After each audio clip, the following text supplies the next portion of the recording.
For the first time in centuries, the center of global power is shifting. And it's not just between America and China. Today, the world fears the rise of a new giant, India, and the truth is, no one can stop it.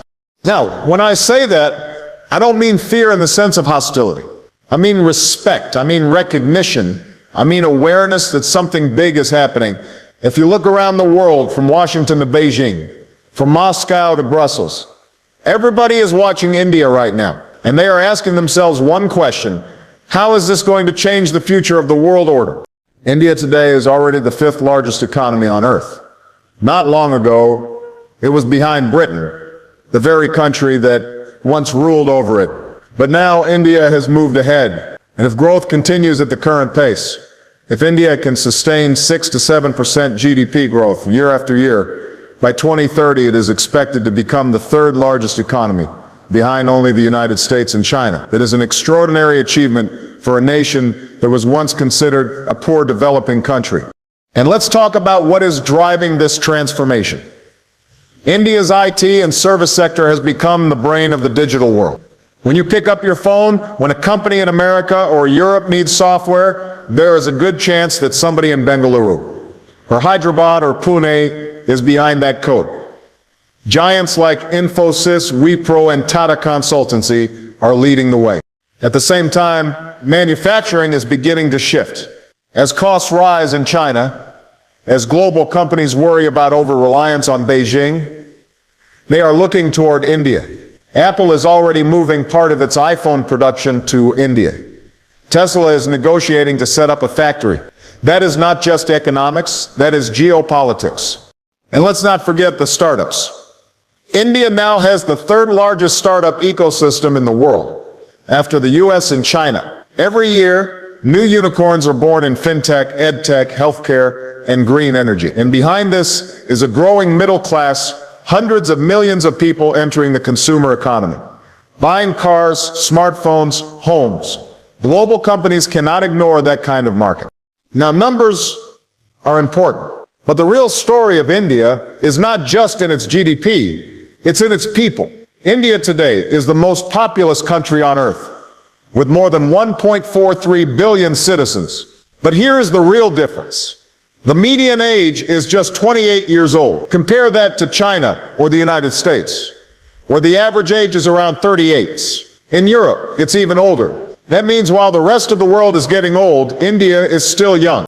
And that youth is not just in numbers, it's in skills.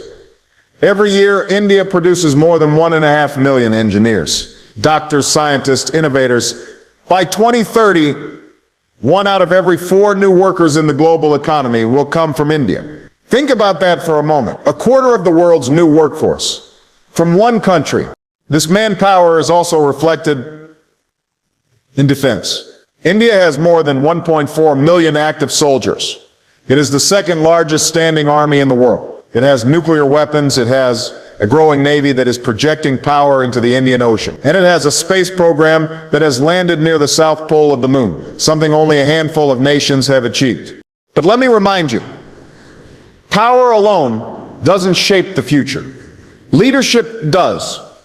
Throughout my own journey, I've learned that nations rise and fall not just because of their numbers or their weapons or even their money, but because of the vision of their leaders and the integrity of their people. That is why I put together a book called The Leadership Blueprint.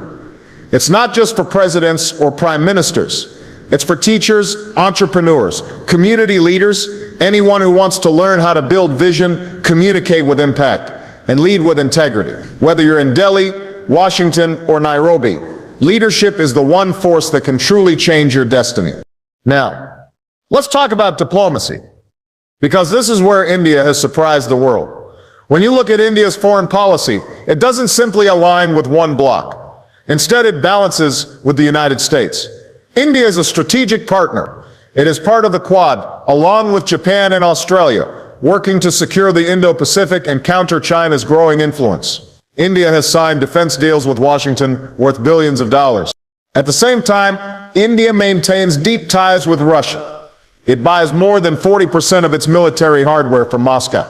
And since the Ukraine war, it has become one of the largest buyers of discounted Russian oil.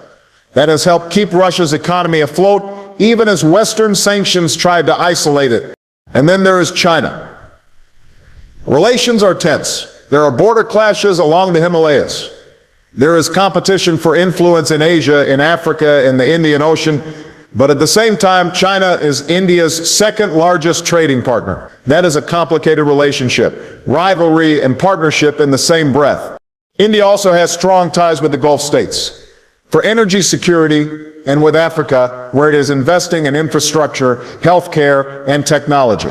In many African countries, India is seen as a friendlier alternative to China's Belt and Road projects. On the global stage, India is a leader in the G20, in BRICS, and it has long pushed for a permanent seat on the United Nations Security Council. What this means is simple.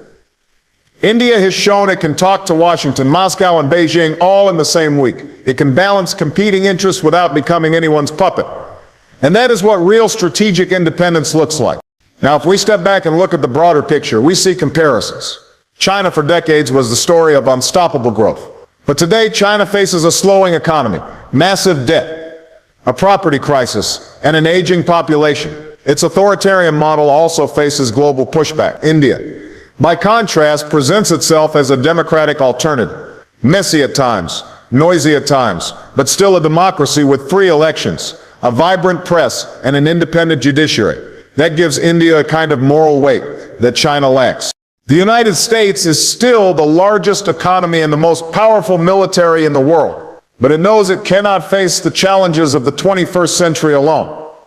Climate change, terrorism, artificial intelligence, supply chains, these are global issues. And so America sees India as a natural partner, not just to balance China, but to help shape the future. Russia, meanwhile, is struggling. After invading Ukraine, it has faced sanctions, isolation, and battlefield setbacks. And yet, it leans on India as a customer, a friend who will still take its oil, still buy its weapons. That gives India leverage. Africa and the Middle East are also in this equation. Both regions are rich in resources and young populations. Both are becoming battlegrounds of influence between China and India. The Gulf is critical for India's energy, and Africa is where India is investing in trade, education, and technology. But beyond the economy, beyond the manpower, beyond the diplomacy, there are hidden strengths. India has nuclear weapons. It has a space program that is now respected worldwide. Chandrayaan-3 was not just a scientific achievement. It was a statement that India belongs in the club of space powers. India is also a leader in digital technology. The UPI system, a platform for digital payments, processed more than 11 billion transactions in a single month. That is more than any other country on earth. It shows how India can leapfrog old systems and create its own solutions. In energy, India is investing heavily in renewables. It has a target of reaching 450 gigawatts of renewable capacity by 2030. It is one of the biggest investors in solar and wind power. That matters in a world fighting climate change. And then there is soft power. Bollywood films, watched across the globe, yoga practiced in homes from Los Angeles to Tokyo, an Indian diaspora of more than 18 million people, who are not only citizens of other nations, but also leaders, CEOs of Microsoft, Google, IBM, and so many others. So why does the world fear India's rise? It's not fear in the sense of war. It's the recognition that India is not going to follow anyone else's script.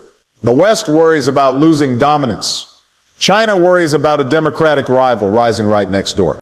India's independence, its refusal to fully align with any one bloc, means that it plays by its own rules. And that makes it unpredictable.